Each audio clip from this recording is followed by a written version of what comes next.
शहीदों ने, वीरों ने, विद्वानों ने अपने आप को न्यौछावर किया है, उसी कड़ी में एक ऐसा नाम जिसके हम सभी कर्जदार हैं, चाहे वह सामाजिक क्षेत्र हो, चाहे वह साहित्यिक क्षेत्र हो, और इतना ही नहीं बल्कि मुझे लगता है कि कोई भी ऐसा क्षेत्र नहीं है जहाँ पे इस व्यक्तित्व ने पूरे जनमानस को नहीं प्रभावित किया हो। मुख्य रूप से राजनीतिक क्षेत्र एक बहुत बड़ा क्षेत्र रहा है जहाँ पे आप एक बहुत बड़े मार्गदर्शक के रूप में रहे। ऐसे इस हिंदी भवन के संस्थापक बाबू रामेश्वर प्रसाद जी के आज पुण्यतिथि के अवसर पर आप जितने लोग यहाँ पे उपस्थित हैं और यह आवाज़ जहाँ तक जा रही है, उन सभी का हम इस पुण्यतिथि स्मरण एवं काव्य सम्मेलन समारोह में हार्दिक स्वागत और अभिनंदन करते हैं। आज के इस स्मरण एवं काव्य सम्मेलन कार्यक्रम की अध्यक्षता करने के लिए हम इस जनपद के बहुत ही सम्मानित और हम सब के प्रिय और ऐसे व्यक्तित्व जिनकी जितनी तारीफ की जाए कम है, ऐसे बड़े ही शानदार बड़े शायर हम सबके बड़े अग्रज श्री अमन निसार साहब को मैं सादर आमंत्रित करता हूँ इस कार्यक्रम की अध्यक्षता के लिए। कार्यक्रम में हम सबके बीच में एक ऐसे कवि जनपद के जो राष्ट्रीय स्तर पर जाने जाते हैं और जिनका नाम हास्य रस के बड़ी ऊंची पंक्ति में लिखा जाता है, ऐसे सम्मानित श्री सराजीत प्रखर साहब को सादर आमंत्रित करता हूं मैं विशेष अतिथि के रूप में इस मंच पर। इस पूरे सभागार में हम सबको आशीर्वाद देने के लिए, हम सबका मार्गदर्शन करने के लिए, हम सबको निरंतर प्रगति के राह दिखाने वाले हम सबके संरक्षक हिंदी भवन के संरक्षक हिंदी भवन के अध्यक्ष सम्माननीय अजय कुमार सिंह जी को सादर मैं आमंत्रित करता हूं कि वो मंच पर आए और पूर्व की भांति अपना आशीर्वाद हम सब बनाए रखते हैं। हम सब पर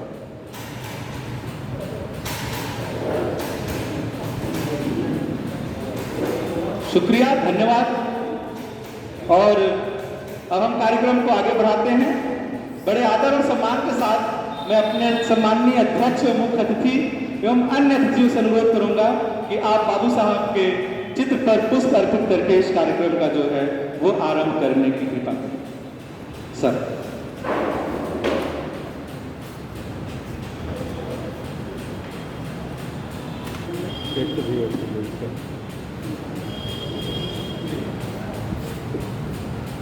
चलिए आप चलिए। इसी क्रम में मैं हमारे इस हिंदी भवन के सम्मानित जो सदस्य हैं, पदाधिकारी हैं, आदरणीय मंत्री साहब से अनुरोध करूंगा कि वो पुष्प अर्पित करें।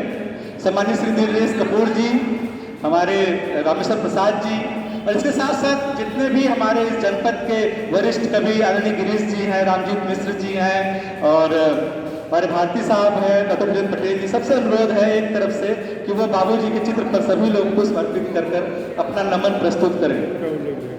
जितने भी लोग हमारे बीच में उपस्थित है यहाँ पे, जिनका नाम मैं ले पा रहा हूँ, कुछ लोगों का नहीं ले पा रहा हूँ, उन सबसे अनुरोध है, समय थोड़ा कम है, आप एक एक करके जो है वो पुष्प अर्पित करें बाबू जी के चरणों पर।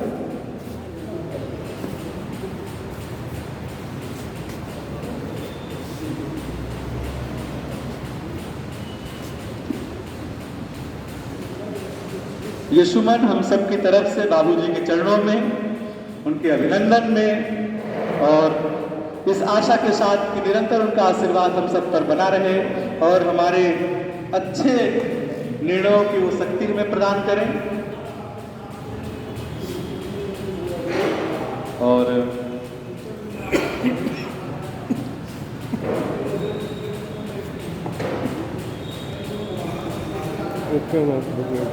चाचा हम ही अपना शुक्रिया, धन्यवाद।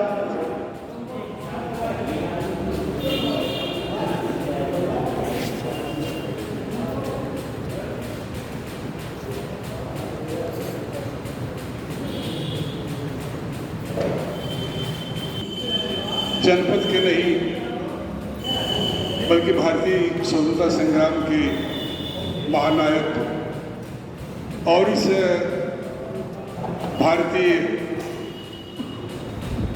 राजनीति के ये सत्पुरुष परम पूज्य स्वर्गीय बाबू रामेश्वर सिंह के श्री चरणों को प्रणाम करते हुए मंच पर बैठे हुए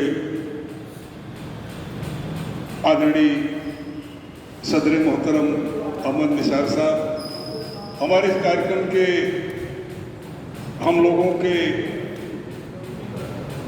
मार्गदर्शक, परम विद्वान, परम चिंतक, लेखक आदरणीय बाबू विजय कुमार जी, हमारे बीच बैठे हुए आज के मुख्य अतिथि बाल न्यायालय के पूर्व जज हमारे संजय उपाध्याय जी और संचालन कर रहे डॉक्टर अजय विक्रम सिंह के सामने बैठे हुए समस्त महानुभाव, में सबके नाम को संवेद रूप से सम्मानित करता हूँ।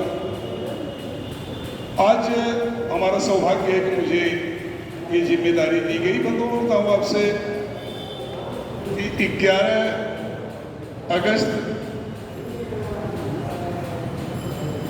कि 11 जनवरी 1898 में उस परम तपस्वी, परम संत, परम मनीषी का जन्म हुआ और 5 अगस्त 1982 को इस धराधाम से अंतर्धान हुए।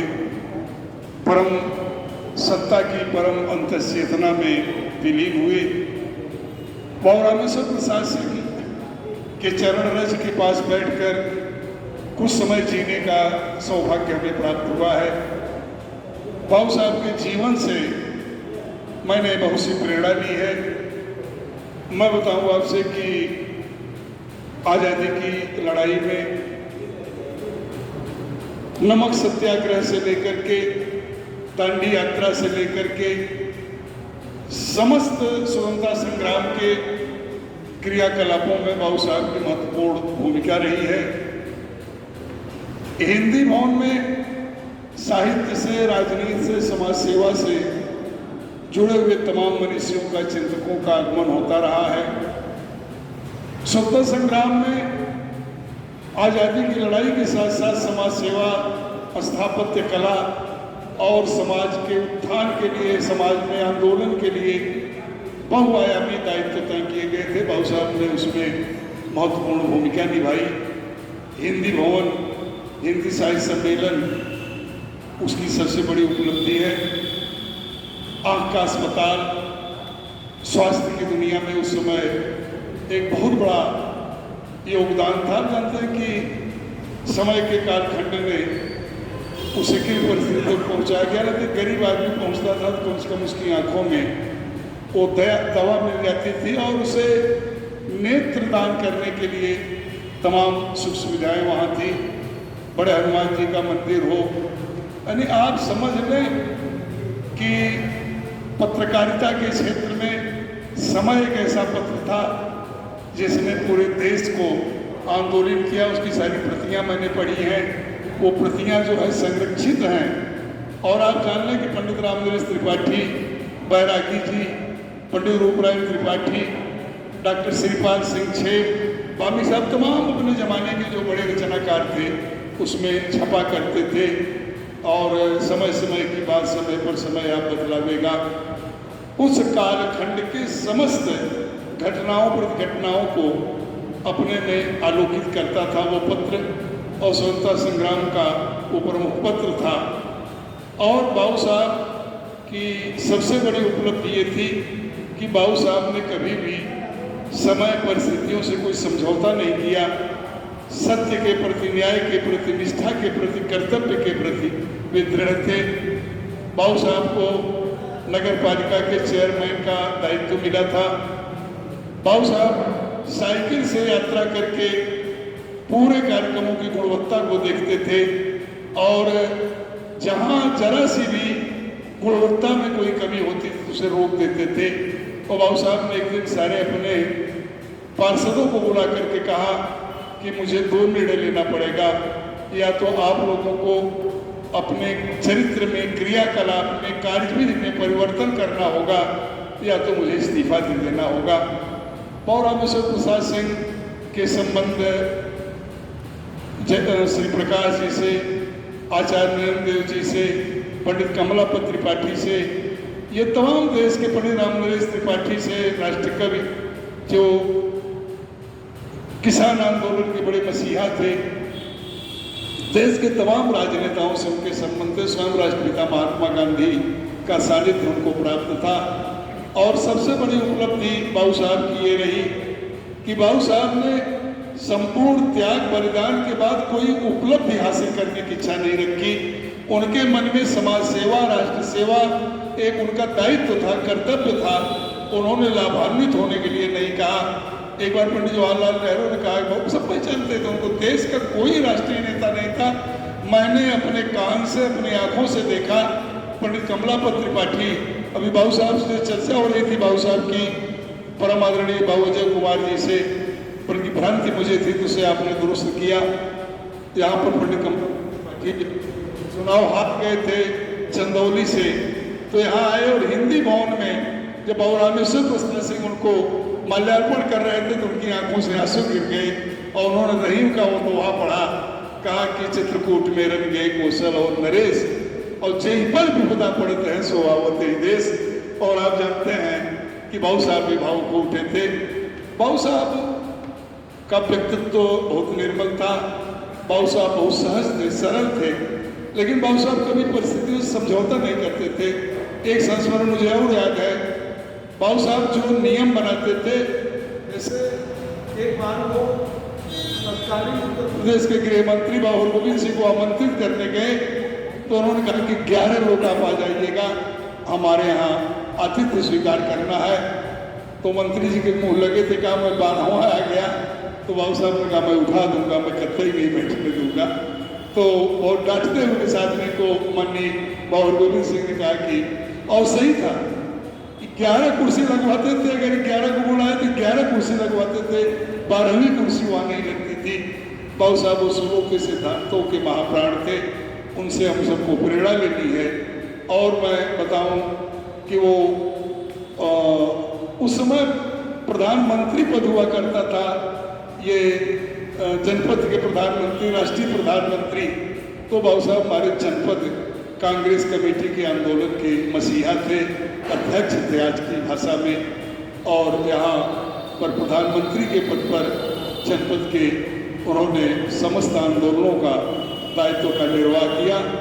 और कई बार बाबू साहब के खिलाफ अंग्रेज सरकार ने प्रतिबंध लगाया, कई बार जो है उनके विरुद्ध किया।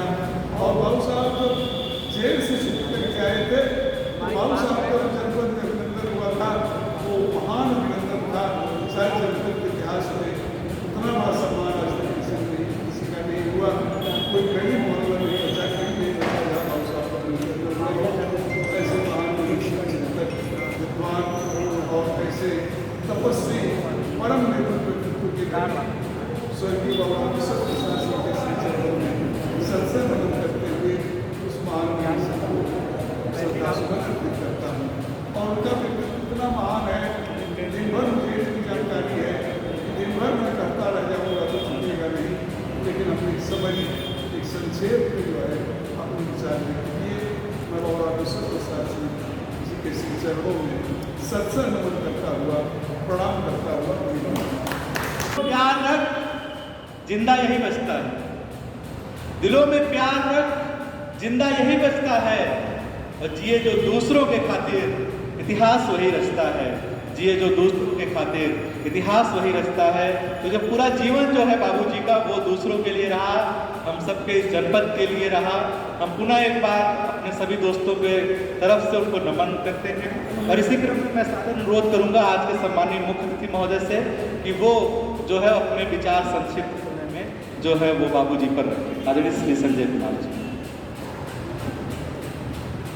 आज के कार्यक्रम की अध्यक्षता कर रहे हम सबके बहुत ही अजीज, आदरणीय, रिस्पेक्टेड सर निशार अहमद साहब, अजय जी, विक्रम जी, और हम सबके प्रखर संचालक आदरणीय प्रखर जी, यहाँ आज कवि ही ज़्यादातर हैं और शायर भी हैं।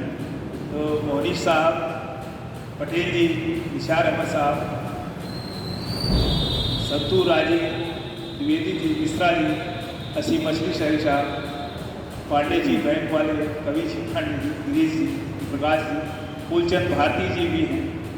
तो आज हम समझते हैं कि हिंदी भवन में आज बाबूजी के याद में जो एक आइटम स्मृति दिवस हम लोग मना रहे हैं, जैसा कि विगत इस डेट पे हमेशा हम लोग एकत्रित होते हैं और मैं तो अपने को बहुत सौभाग्यशाली भी मानता हूँ कि हम बहुत कम उम्र से एक तरह से बचपन में ही हिंदी भवन से जुड़ गए थे और तब से लेके आज तक हम समझते हैं कि लंबा समय हमने अजय जी के सानिध्य में और इस परिवार के सानिध्य में हम लोगों ने गुजारा है। अभी हाल में एक घटना हम बता रहे हैं, अभी पौधारोपण था आपके सर के मकान पे अजय जी के, तो वो जिला अधिकारी की मैडम भी आई हुई थी, अंकिता राज जी। तो उस बिल्डिंग को दिखाने के लिए स्पेशली साथ ले गए और दिखाया कि उस बिल्डिंग पे लिखा हुआ है कि इस टाइम पे गांधी जी आए हुए हैं और इस टाइम पे नेहरू जी आए हुए हैं, और उस जो वहाँ बोर्ड लगा हुआ है, जो शिलापट लगा हुआ है, और उसको दिखाते वक्त जब वो बताया किसी ने तो ऐसा प्रतीत हो रहा था कि आप उस अद्भुत को मैं बता नहीं सकता कि क्या महसूस हो रहा था। वहाँ कितनी ऐतिहासिक या महसूस हो रहा था कि हम लोग है इस जमीन पे खड़े हैं, या कितना पावन भूमि है कि ऐसे स्थानों पे आज़ादी के दौरान से लेकर अब तक के सफलतम लोग वहाँ आए हुए हैं जो देश दुनिया में गिने जाते हैं, इनकी अपनी पहचान है। हिंदी भवन जनपद का ही नहीं, प्रदेश और देश में जाना जाता है। जब जौनपुर की बात आती है, जौनपुर के इतिहास की बात आती है, तो उसमें हिंदी भवन एक चमकता हुआ सितारा की तरह पूरी दुनिया में दिखता है। और हिंदी की ना जाने कितनी उर्दू की फसलें यहाँ से निकली हैं। हमने तो ना जाने कितने आए पूरी साहब पे और बड़े बड़े शायरों पे, कवियों पे यहाँ बराबर इस तरह के आयोजन होते रहे। मैं खुद उसमें शामिल रहा और शायद जमानी सही से साहब शाम को हम लोगों के साथ उसी रात में बैठते थे और बहुत से शायरी और हिंदी गीत, कवि, उर्दू अदब, इन सब पे बड़ी बड़ी चर्चाएँ थी। और हम लोगों का एक तरह से निश्चित ये गर्व करने की बात है कि इतने बड़े बड़े शायरों और हिंदी कवियों के भी हम लोगों को हिंदी भवन में सहजता के साथ उठने बैठने को मिला, उसको देखने, जानने, सुनने का अवसर मिला। आज ये सब अगर किसी का देन है तो आज बाबूजी का। बाबूजी ने हिंदी भवन के रूप में आज जौनपुर में जो एक ऐतिहासिक इमारत दी है, हम समझते हैं हिंदी भवन को अब बताने की जरूरत है। एक दिन अभी हाल में कार्यक्रम था, अजय जी भी साथ में थे श्रम विभाग में, 2-3 दिन पहले की बात है कि कोई कार्यक्रम था वहाँ पे श्रम पंजीयन का, उसी प्रेमचंद जी की जयंती मनाई गई। तो उसने कहा कि हम लोग कहीं जाते हैं बाहर तो बताते हैं कि हिंदी भवन के सामने हमारा, आप समझिए उन्होंने एक मील का पत्थर बनाया है कि हिंदी भवन ही हम समझते हैं उनके पूरे जीवन के लिए, उनके पूरे कार्य के लिए। हालांकि वो आज़ादी के दौरान से उन्होंने लंबा संघर्ष किया था, जेल गए, यात्राएं, बहुत सी उन्होंने पीड़ा उठाई, उनका एक लंबा संघर्ष रहा। और वो नेतृत्व क्या होता है, लीडरशिप क्या होता है, ये बाबूजी को देख के स्वतः लोग आंदोलन कर लेते थे और बताते बाबूजी इस जनपद के बड़े नेताओं में ये शुमार था। ऐसा कोई राष्ट्रीय पद का नेता नहीं था जो उसकी जगह कांटेक्ट में रहा हो, जो उससे प्रभावित रहा हो। आज महान पुरुष की याद जैसे आँख अस्पताल, हनुमान जी का मंदिर, ये आपका ये संस्थान, ना जाने ऐसे कितने संस्थान, ऐसे कॉलेज, विद्यालय, स्कूल, अखबार, तमाम ऐसी कोई गतिविधि नहीं रही जिसमें उनकी उपस्थिति मजबूती के साथ रही। और मैं बराबर सुनता रहा हूँ, मैं यहाँ के आयोजन में आके उनके बड़े योगदान को मैंने देखा है। मैं समझता हूँ बाबूजी का जनपद के प्रति जो योगदान है वो कभी भुलाया नहीं। आज इन्हीं चंद शब्दों के साथ आदरणीय अध्यक्ष जी का, अजय जी का, विक्रम जी का, प्रखर जी का मैं विशेष साधुवाद करता हूँ कि इस तरह के आयोजन में आपने हमको बोलने का मौका दिया। आप सबको पुनः एक बार धन्यवाद। और बाबूजी के इस महामानव के चरणों में पूरा श्रद्धा समर्पित करते हैं। धन्यवाद।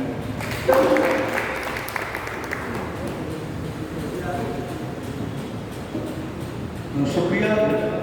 निश्चित रूप से एक बड़ा इतिहास है उनके योगदान। मुझे लगता है कि जौनपुर का इतिहास बहुत कुछ उनके इर्द गिर्द घूमता है। अगर इस आधुनिक इतिहास की हम बात करें, नेशनल मूवमेंट के समय की बात करें,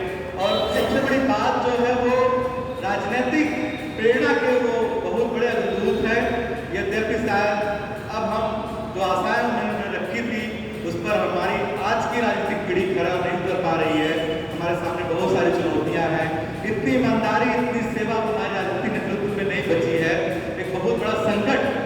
लेकिन फिर भी हमें यहाँ से प्रेरणा लेने की जरूरत है। और मुझे दो पंक्तियाँ याद आती हैं कि ऐ मेरे वतन के लोगों, निश्चित रूप से बाबूजी अपने लोगों से यही कहते रहे कि हम लोगों को उनको नहीं सुना, नहीं देखा। या मेरे वतन के लोगों, कुछ सपने तुम भी देखो। ऐ मेरे वतन के लोगों, कुछ सपने तुम भी देखो, और कुछ भी न यहाँ नामुमकिन, कुछ करने की तुम सोचो। और संघर्ष नहीं थमता है, यह तो अविरत चलता है। तकदीर बदलनी है तो तकदीर से लड़ना सीखो, तकदीर बदलनी है तो तकदीर से लड़ना सीखो। अगर किसी चीज़ को बदलना है तो निश्चित रूप से एक बड़ी लड़ाई लड़नी होगी। वो विचारों की लड़ाई होगी, आपके संयम की लड़ाई होगी, बिल्कुल हथियारों की नहीं होगी। तो ऐसे बाबूजी हमारे बीच में आज भी हम सबको प्रेरणा दे रहे हैं। अब आगे बढ़ते हैं और हम अपना रुख करते हैं इस कार्यक्रम के दूसरे चरण की तरफ। हमारे जनपद के जितने भी सम्मानित कवि आए हुए हैं, उनकी तरफ से श्रद्धांजलि के रूप में, पुष्पांजलि के रूप में उनकी कविताएं, उनके शेर होंगे जो आज बाबूजी के चरणों को अर्पित करेंगे। आइए हम आप सबको इस कार्यक्रम के दूसरे चरण कवि सम्मेलन मुशायरे की तरफ लेके चलते हैं। और आज के इस कार्यक्रम में हमारे बीच में इस जनपद के कई बहुत ही मानित शायर बैठे हुए हैं, कवि महोदय लोग बैठे हुए हैं, विद्वान बैठे हुए हैं, हमारे जनपद के कई मानित जो नागरिक बैठे हुए हैं, उन सभी का हम इस सेशन में स्वागत करते हैं, अभिनंदन करते हैं और गुजरते करवा देते हैं।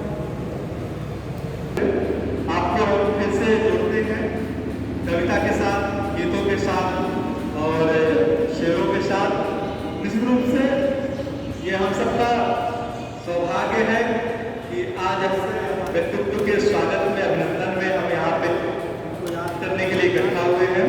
और इसी क्रम में मैं हमारे बीच में इस हिंदी भवन से, जनपद साहित्य सम्मेलन से बिल्कुल नए होने वाले, लेकिन हैं तो मेरे ख्याल से बहुत ही सीनियर हैं, लेकिन हमारी संस्था से हम लोगों से बहुत जल्दी पहचान हुई है।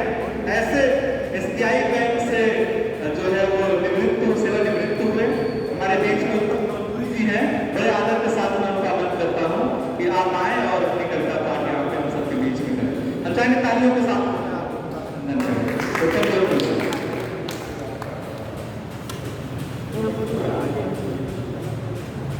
आदरणीय सम्मानित विद्वजन और उपस्थित यहाँ पर तमाम कविगण और श्रोताओं, हम सबको पता है कि आज हम लोग यहाँ पे बाबू रामेश्वर सिंह जी की पुण्यतिथि के आयोजन में यहाँ इकट्ठा हुए हैं। बाबू साहब के बारे में बहुत सारा बताया गया है,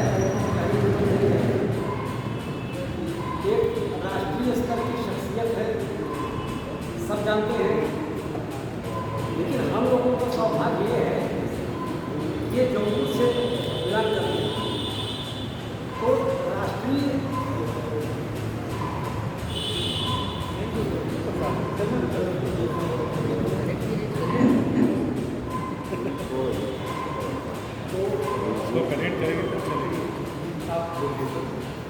तो राष्ट्रीय स्तर पर सारी पहचान रखने के बावजूद हम लोगों के लिए ये जो है अवसर है, हम भाग्यशाली है कि हम उसके जनपद के रहने वाले हैं और उसके बारे में बहुत नजदीक से जानने का उसकी बनाई हुई एक चीज़ है हम लोगों को मिली है। हम लोग भाग्यशाली हैं। चार पंक्तियाँ और साहब के याद रहेंगे। रामेश्वर बाबू जौनपुर की शान,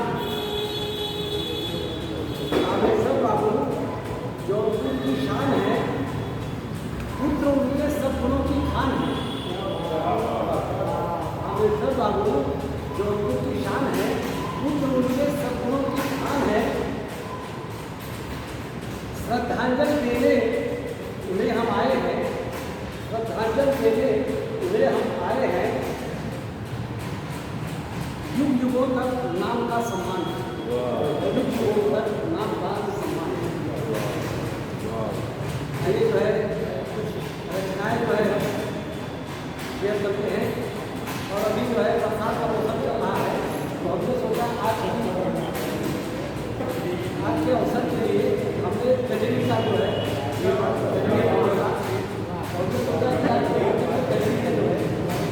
सावन का आनंद किया जाए। बल्ली गुलाब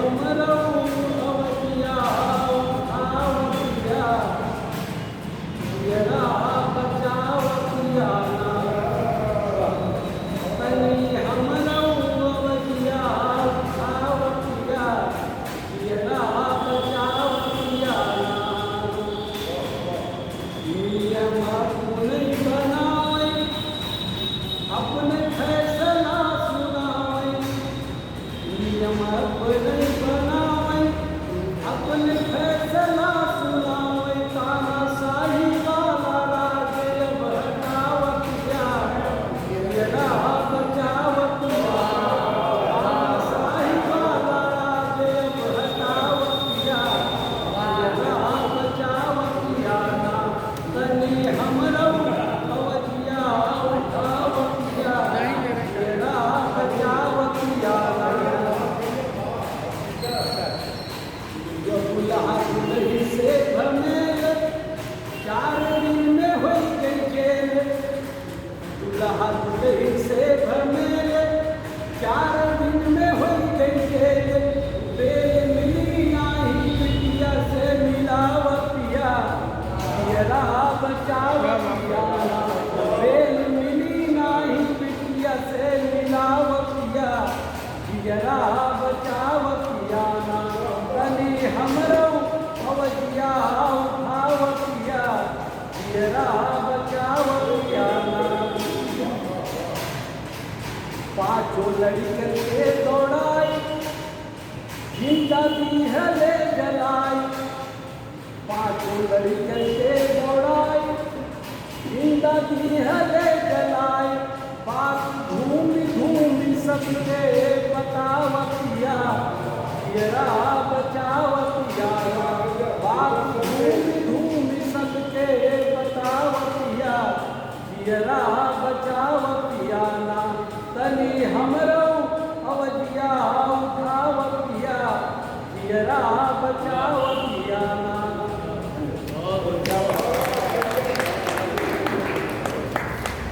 बहुत अच्छा हमारे बीच में भी पढ़ रहे थे जौनपुरी साहब, और निश्चित रूप से ये एक बड़ा वेरिएशन है जल्दी जो लोगों से जुड़े हैं, और आगे अभी तक हम लोग अपने मंच से 1 ही 2 लोगों को सुन रहे थे जो अवधि भोजपुरी में अपनी बातें रखते थे, तो कहीं ना कहीं हम समृद्ध हुए हैं आपके आने से, इसके लिए आपको साधुवाद।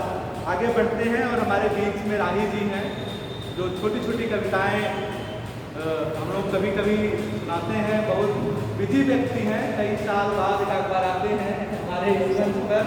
ऐसे राही जी जिनको मैं सारा सगुप्ता के एक स्टेज से आमंत्रित करता हूँ कि हर आलोचक गैर आलोचक, हर आलोचक गैर आलोचक मेरे बदन में फूंकना चाहता है, मैं किस किस परचम के बल में बोलूँ, क्या औरत का बदन से ज़्यादा वतन होता, क्या औरत ये राही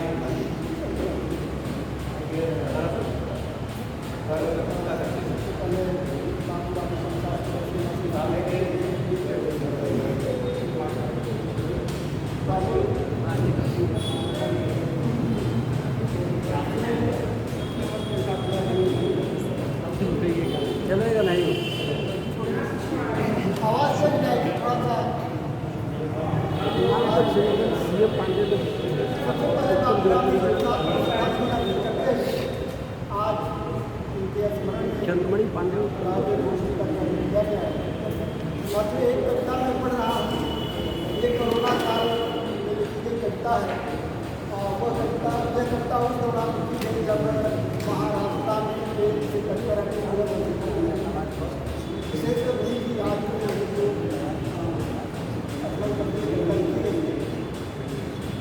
पेट की भूख रोटी का प्यास, पेट की भूख रोटी का प्यास खींच ले जाओ उसे परदेश व मजदूर, पेट की भूख रोटी का प्यास खींच ले जाओ उसे परदेश व मजदूर था देश का भाग ज्यादा था।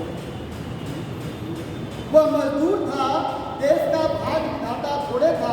कभी फुटपाथ तो कभी गंदे नाले के किनारे बसी गंदी झुग्गियाँ, कभी फुटपाथ तो कभी गंदे नाले के किनारे बसी गंदी झुग्गियाँ। वही थे उसके लिए रात के काम। दिन में लोहा जलाने की भट्टियों में जलाया उसने अपना हाड़ मांस। दिन में लोहा जलाने की भट्टियों में जलाया उसने अपना हाड़ मांस, तब जाकर बनी अच्छे दिन में लोहा जलाने की भट्टियों में जलाया उसने अपना हाड़ मांस, तब जाकर कहीं बनी रेल की पटरियां। पर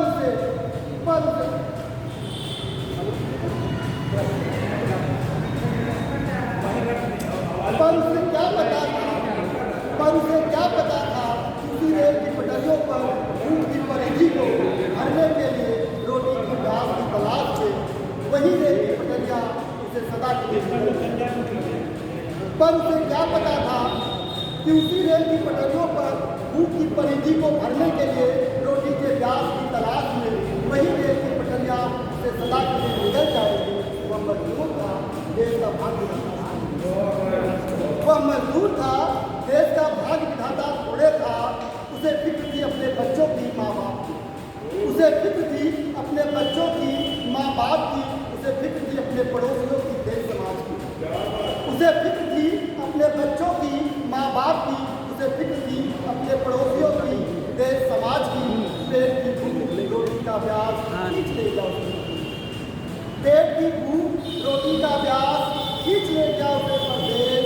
वह मजदूर था, देश का भाग विधाता। उसने खड़ी की अपने खून पसीने के दायरे से गगन चुंबी इमारतें। उसने खड़ी की अपने खून पसीने के दायरे से गगन चुंबी इमारतें, आलीशान महल, सजाए चमचमाती लाइटों से बड़े बड़े महल। उसने खड़ी की अपने खून पसीने के दायरे से गगन चुंबी इमारतें, आलीशान महल। उसने सजाए चमचमाती लाइटों से बड़े बड़े शहर। फिर भी वह ताउन सोता रहा, अंधेरी झोपड़ियों में, क्योंकि वह मजदूर था, देश का भाग विधाता। उसने बिछाए सड़कों पर गर्म पिघला हुआ डामर। उसने बिछाए सड़कों पर गर्म पिघला हुआ डामर। उन सड़कों पर दौड़ने के लिए बनाए चमचमाते कारें, बड़ी बड़ी गाड़ियाँ। उसने सड़कों पर बिछाए गर्म पिघला हुआ डामर। उन सड़कों पर दौड़ने के लिए बनाए चमचमाती कारें, बड़ी बड़ी गाड़ियाँ। फिर भी सैकड़ों मील चलने को विवश, क्योंकि वह मजदूर था, देश का भाग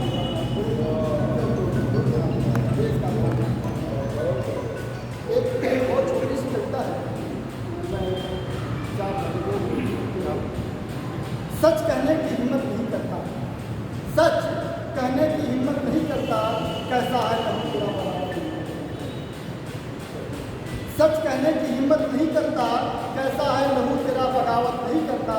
बेजान मंदिर है खामोश मस्जिदें, बेजान मंदिर है खामोश मस्जिदें, लगता है शहर